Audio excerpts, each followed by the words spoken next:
نہ جانے کیوں میرے بدن میں بھی گرمی آ گئی، میرا خوف زائل ہو گیا اور میں نے بندوق سنبھال لی۔ بڑی ہوشیاری سے میں نے آگے والے ہاتھی کی آنکھ کا نشانہ لیا اور فائر کر دیا۔ گولی ٹھیک نشانے پر پڑی تھی۔ ہاتھی خوفناک انداز میں چنگھاڑا اور پھر اس نے پلٹ کر بھاگنے کی کوشش کی، لیکن چونکہ ٹیلے پر کافی چڑھ آیا تھا اس لیے لڑک گیا۔ دوسرا ہاتھی اس کی لپیٹ میں آ گیا تھا۔ تب میں نے دوسرا فائر کیا اور نیچے کھڑے ہوئے ہاتھی بھاگ گئے۔ زخمی ہاتھی ٹیلے کے نیچے تڑپ رہا تھا۔ بہرحال تھوڑی دیر کے بعد اس ہاتھی کے سوا وہاں کوئی دوسرا ہاتھی نہ تھا۔ میں نے احتیاطاً زخمی ہاتھی پر 2 گولیاں اور چلائیں اور وہ ٹھنڈا ہو گیا، لیکن وہ رات میں نے اسی ٹیلے پر گزاری تھی اور دوسری صبح میں نے ٹیلے کے اطراف میں دیکھا، اس کے عقبی سمت میں رانو کوزے بہہ رہا تھا۔ رات کو ہی میں نے اس دریا کی آوازیں سنی تھی، لیکن اندازہ نہیں تھا کہ وہ اتنا قریب ہے۔ بے اختیار میں دل نہانے کو چاہا اور میں گھوڑے سمیت نیچے پہنچ گیا، لیکن دریا کا تیز بہاؤ دیکھ کر میرے حواس درست ہو گئے۔ میں دریا میں اترنے کی ہمت نہ کر سکا اور کنارے پر ہی نہانے لگا۔ گھوڑا بھی ایک کنارے پانی پی رہا تھا۔ تب اچانک میں نے دریا کے تیز بہاؤ میں جگمگاہٹیں دیکھی اور میں اچھل پڑا۔ ہاں، وہ ہیرے ہی تھے، قیمتی پتھر جو انسان کی زندگی میں بہت بڑا دخل رکھتے۔ میں ساکت رہ گیا۔ میرے خوابوں کی تعبیر میرے سامنے تھی، لیکن دریا کے تیز بہاؤ میں قدم رکھنا موت کو دعوت دینا تھا، اور بہرحال میں ایک ہوش مند انسان تھا۔ چنانچہ میں نے طے کیا کہ دریا کے کنارے کنارے اس طرح بڑھوں جدھر سے یہ دریا آ رہا ہے۔ ممکن ہے کوئی مناسب جگہ مل جائے۔ تب میرے دوستوں میں نے دریا کے کنارے کنارے سفر شروع کر دیا۔ دن رات کا سفر اور نہ جانے کتنے سورج گزر گئے، لیکن دریا ہر جگہ یکساں تھا۔ مجھے مایوسی ہونے لگی۔ میں نے سوچا 2 ہی راستے ہیں، یا تو زندگی داؤ پر لگا دی جائے یا پھر ہیروں کا خیال چھوڑ دیا جائے۔ اس طرح کہاں تک سفر کروں گا؟ تب میں نے فیصلہ کیا کہ دریا کے کنارے 1 دن اور 1 رات کا آخری سفر کروں گا۔ اگر اس وقت بھی دریا ٹھیک نہ ہوا تو پھر دونوں راستوں میں سے ایک ہی پر عمل کر لوں گا۔ ہیروں کے حصول کا خیال میرے لیے بہت بڑی حیثیت رکھتا تھا۔ افریقہ کے ان ویران خطوں میں میری آمد کا مقصد ہی یہی تھا۔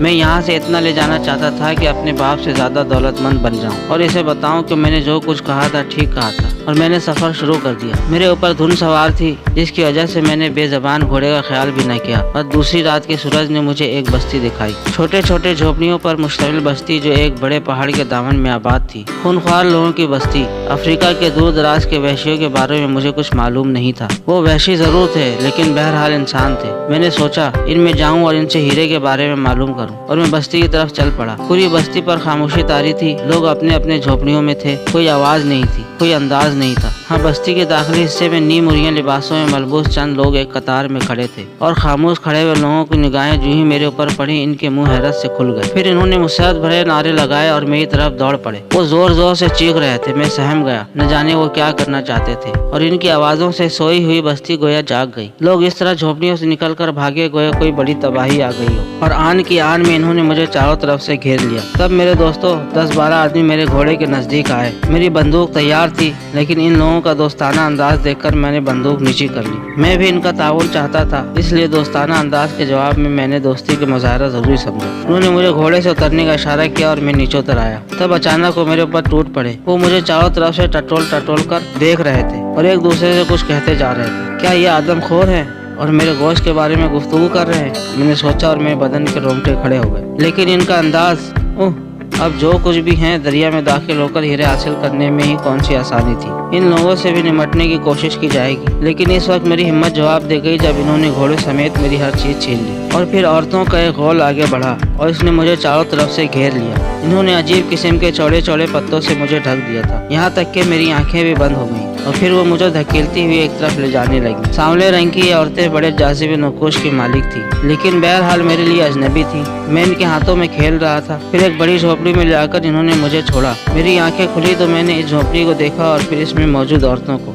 جتنی تعداد اندر آ سکتی تھی آ گئی، باقی باہر کھڑی شور مچا رہی تھی۔ اندر والی عورتیں بہت خوش نظر آ رہی تھیں، وہ مجھے دیکھ کر ہنس رہی تھیں۔ پھر 4 نوجوان عورتیں آگے بڑھی اور انہوں نے میرے لباس کو کھینچنا شروع کر دیا۔ پہلے تو میں کچھ نہ سمجھا، لیکن پھر انہوں نے ایسی دھینگا مستی شروع کر دی کہ مجھے خطرہ ہوا کہ لباس پھٹ جائے گا۔ میں نے گھبرا کر ان کا مافِ ضمیر سمجھنے کی کوشش کی، اور جو کچھ میری سمجھ میں آیا تھا یہ تھا کہ وہ میرا لباس اتارنا چاہتی ہیں، لیکن کیوں؟ پھر جب بس نہ چل سکا تو میں نے گھبرا کر کوٹ اتار دیا اور پھر بنیان بھی۔ وحشی لڑکیاں میرے بدن پر ہاتھ پھیرتے ہوئے مسکرانے لگیں۔ ان کی آنکھوں میں پسندیدگی کے تاثرات تھے، لیکن میرے حواس اس وقت بالکل ہی سواد چھوڑ گئے جب انہوں نے میرے زہرین لباس کی طرف ہاتھ بڑھایا۔ میں گھبرا کر پیچھے ہٹ گیا، لیکن لڑکیاں مجھے کہاں چھوڑنے والی تھیں۔ دل ہی دل میں لاہور پڑ رہا تھا، نہ جانے یہ احمق عورتیں کیا کرنا چاہتی ہیں۔ मेरी इनके आगे एक न चली और उन्होंने मुझे बरहना कर दिया। सख्त शर्म आ रही थी। मैं बेबसी से इनके दरमियान खड़ा रहा। तब दो औरतें एक लकड़ी के बर्तन में एक अजीब सा सब्जी माइल शाइल लेकर आईं और दूसरी औरतों ने मुझे गिरा दिया। ख्याल मेरे बदन पर मला जाने लगा। क्या हालत हुई होगी दोस्तों। नरम नरम हाथ मेरे बदन की मालिश कर रहे थे। मैं बेसुध हो गया और लड़कियां मेरे बदन से खेलती रहीं। फिर एक बहुत बड़े लकड़ी के तख्ते पर कुछ चीज रखकर लाई गई। काश मैं इनकी जबान समझ सकता। ख्याल से मेरा बदन चमकने लगा था और इससे एक अजीब सी खुशबू उठ रही थी। तब तख्ते पर रखा हुआ पत्तों का लिबास मुझे पहनाया गया। इसने मेरे निचले बदन को ढांक लिया था। मैं किसी कदर मुतमईन हुआ, लेकिन मेरी समझ में नहीं आ रहा था कि ये सब क्या है। इसके बाद इन्होंने मेरी बदन पर रंगीन मिट्टी से लकीरें बनाना शुरू कर दी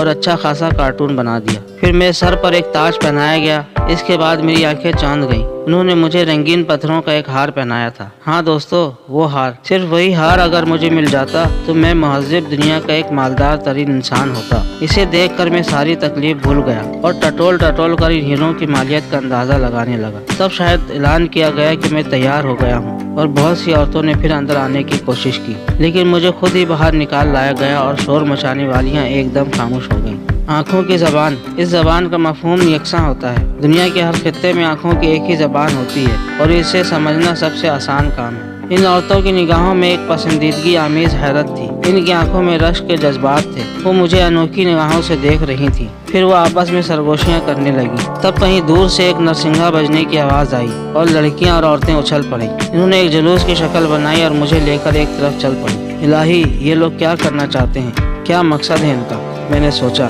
मुझे सजाए बनाए हुए वो लोग बस्ती से दूर निकल आई। तब मेरे सामने सिया रंग का एक पहाड़ आ गया जिसके दहाने से धुआं निकल रहा था।